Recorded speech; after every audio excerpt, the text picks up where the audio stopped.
দিতাম কিতা দিতাম হ্যাঁ লাড্ডু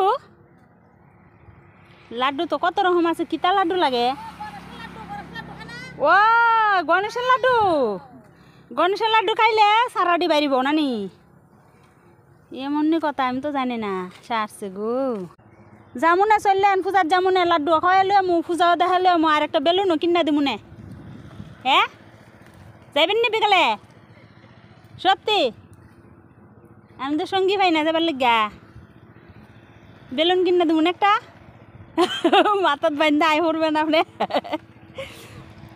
ছোটবেলা গেলেই তা করতাম তো 3-4টা বেলুন তুলে লইতাম আর চিকনা বেলুন যে ইটা লইয়া মাথাত বান্ধে লাইতাম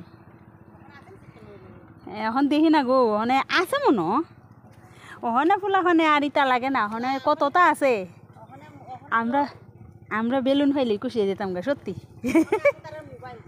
বেলুন আর ক্যাফের বন্ধুকে আছে না ক্যাপ ফুটানি ও অনতে এটা দেখিওই না আবার শিকড়ে ইয়ে হয়ে যাবো যেতে হয়ে যাবো না ঠাকুর জানে গো দিদি যত্নটা জানলে কাজও লাগবো নি সবটি যদি বাইরে তো তো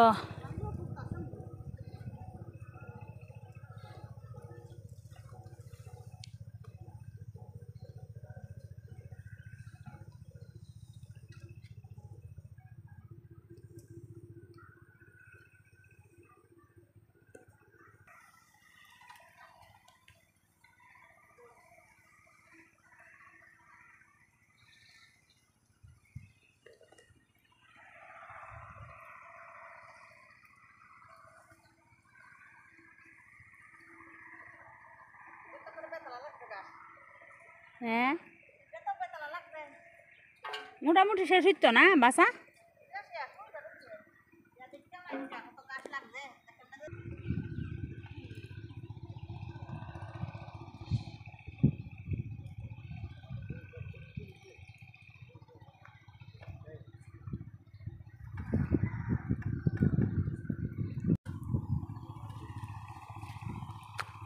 এটা শুধু ভালো দিলে চলে না কিও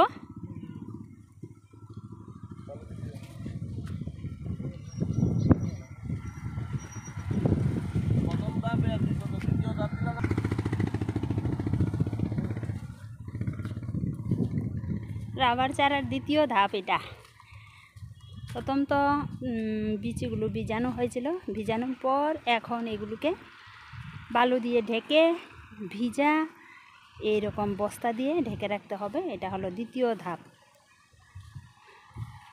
রাবার চারা উৎপাদন করাটা এতটাও সহজ না প্রচুর পরিশ্রম আছে প্রচুর পরিশ্রম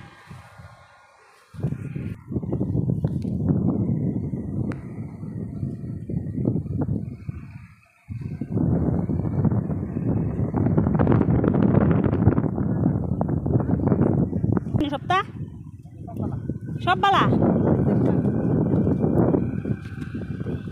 বলতে পলি ব্যাগটি শুধু বালা ও আমি তো মনে হচ্ছে সারা বুঝি বালা ও পলি ব্যাগটি তো ভালোই দেখা যাচ্ছে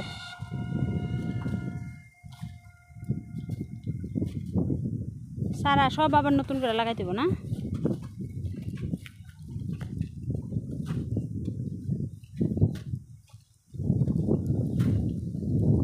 অনেকটি যে লৌজ হয়ে আছে খাইতে না আবার মাটি দিন লাগবো না বুঝো অনেকটি যে বাঙ্গা বাঙ্গা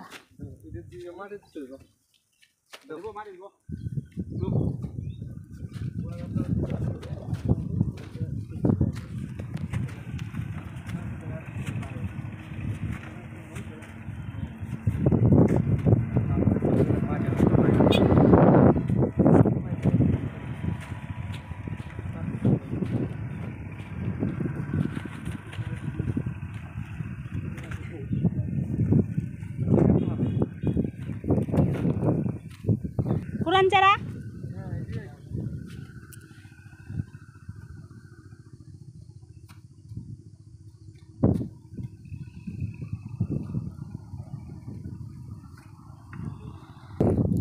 এইটা হলো আরেকটা নার্সারি বলতে একই জায়গাতে নতুন স্টাম্প লাগানোর পর দেখি কতটুকু ঘাস হয়েছে, কি হয়েছে না হয়েছে।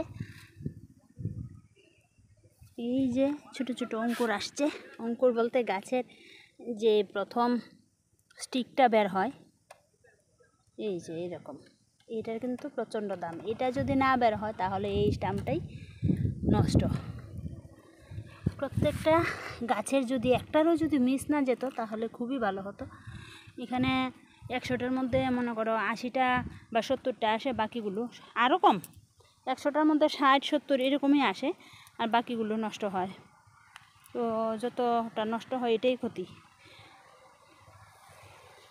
দিদি বললো যে এটার মধ্যে নাকি প্রচুর ঘাস হয়েছে। গাছটা হয়েছে, এদিকে একটু কম হয়েছে, এদিকে একটু বেশি হয়েছে। ঘাস তো হবেই, প্রত্যেক মাসে কয়বার বাঁচতে হয়, কয়েকবার বেচে দিতে হয়, কয়েকবার। এই যে ঘাস হয়েছে, বিশেষ করে দুব্বা ঘাসটা বেশি হয়েছে। আর দুব্বা ঘাসটা যদি হয় তাহলে কিন্তু মাটিকে শক্ত করে দেয়। এই যে এর জন্য মাটি যাতে শক্ত না হয়, মাটি শক্ত হওয়ার আগে আগেই এগুলিকে বেচে দিতে হবে। বেচে দেওয়ার পর এগুলিকে আবার কুড়ে দিতে হবে, অনেক কিছু করতে হয়, যদিও আমি সবটা জানি না। তারপর প্রত্যেকটা গাছের গোড়ায় গোড়ায় সার দিতে হয়, জল দিতে হয়, প্রচুর যত্ন, প্রচুর যত্ন। মানে নার্সারি যে নার্সারি, একটা বাচ্চাকে যেরকমভাবে যত্ন করতে হয় ঠিক সেই রকমভাবে গাছকেও কিন্তু যত্ন করতে হয়,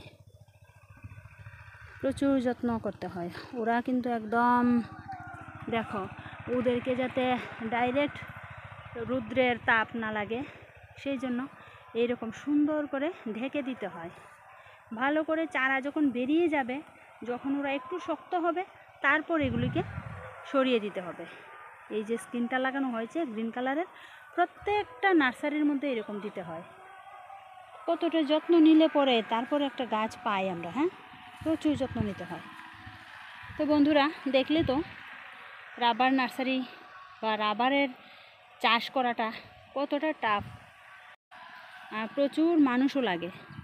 মানুষ ছাড়া এই সমস্ত কাজ কোনো মতেই সম্ভব না, প্রচুর মানুষ লাগে। আজকে আমাদের বাড়িতে কমসে কম 10-15 জন, 10 জন তো হবেই, ছেলেরা এসেছে, আর মহিলারা 3 জন। কারণ মহিলাদের কাজ এখন কম, তাই যখন কাজ বেশি থাকবে তখন মহিলা সংখ্যা আস্তে আস্তে বাড়বে।